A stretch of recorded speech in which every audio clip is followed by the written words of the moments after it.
मनोज जरांगेंची आज नाशिकमध्ये शांतता रॅली पार पडणार आहे। मराठवाडा पश्चिम महाराष्ट्र पिंजून काढल्यानंतर जरांगे आता उत्तर महाराष्ट्रात दाखल झाल्याचं पाहायला मिळत आहे। हजारो मराठा बांधव जरांगेंच्या रॅलीत आता सहभागी होणार अशी माहिती मिळते आहे। जरांगेंकडून विधानसभेसाठी जोरदार तयारी सध्या सुरू आहे। अपक्ष उमेदवार ते देणार ही सुद्धा त्यांच्याकडून सांगण्यात आलंय। आज त्यांची नाशिकमध्ये ही शांतता रॅली पार पडणार आहे।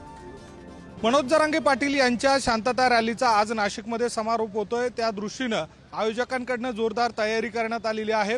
विशेष म्हणजे नाशिकच्या सीबीएस चौक परिसरामध्ये या शांतता रॅलीनंतर सभा पार पडणार आहे आणि त्या सभेची देखील जोरदार तयारी करण्यात आलेली आहे। भव्य असं व्यासपीठ या ठिकाणी उभारण्यात आलेलं आहे। ठिकठिकाणी बॅनरबाजी बघायला मिळते। महत्त्वाची बाब म्हणजे मंत्री छगन भुजबळांच्या बालेकिल्ल्यामध्ये शांतता रॅलीचा समारोप होतोय आणि याच ठिकाणी मनोज जरांगे पाटील यांची सभा पार पडते। त्यामुळे या सभेच्या दरम्यान मनोज जरांगे पाटील नेमकं काय बोलतात याकडे देखील लक्ष लागून आहे। मात्र आयोजकांकडून काय तयारी करण्यात आलेली आहे, कशा पद्धतीची ही शांतता रॅली पार पडणार आहे, काय नेमकं सभेचं नियोजन आहे हे जाणून घेणार आहोत। काय सांगाल करम भाऊ, कशा पद्धतीने ही तयारी? तपोवन ते सीबीएस चौक हा 4 किलोमीटरचा रॅलीचा मार्ग आहे। 11 वाजता त्या ठिकाणी मराठा योद्धा मनोज जरांगे पाटील यांचं आगमन होईल। त्याच्यानंतर त्यांचं नाशिक जिल्ह्याच्या वतीने स्वागत करून त्या रॅलीला सुरुवात होईल।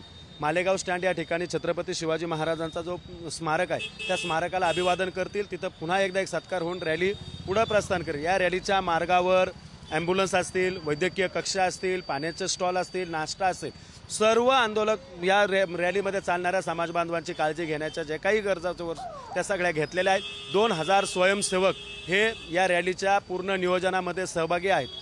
5 लाखच्या पुढे हा रॅलीचा आकडा सध्या तरी आमच्यापर्यंत आलेला आहे।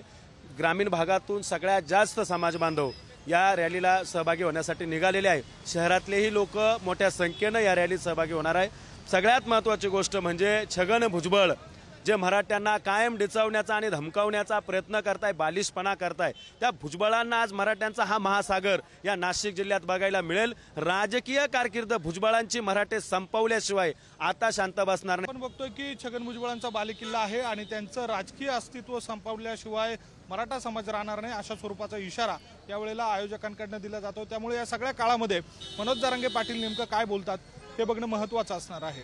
व्हिडिओ जर्नलिस्ट नागेश धोत्रेसह किरण ताजने, पुढारी न्यूज, नाशिक।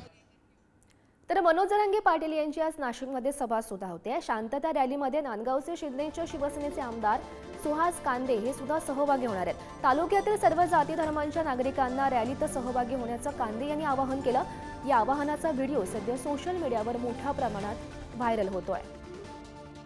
संघर्ष योद्धा असे आदरणीय जरांगे पाटील साहेब उद्या नाशिकला शांततामय रॅली काढण्यासाठी नाशिकला येत आहेत। मी नांदगाव विधानसभा मतदारसंघाच्या सर्व समाजाच्या लोकांना विनंती करतो, जात पात धर्म पंथ न बघणारे आपले जरांगे पाटील साहेब हे उद्या येत आहेत। मी सर्वांना विनंती करतो की उद्या मी सुद्धा ह्या शांततामय रॅलीसाठी नाशिकला जात आहे। आपणही सर्वांनी ह्या शांततामय रॅलीसाठी नाशिकला यावा आणि आदरणीय संघर्ष योद्धा जरांगे पाटील साहेब यांचे हात बळकट करावा।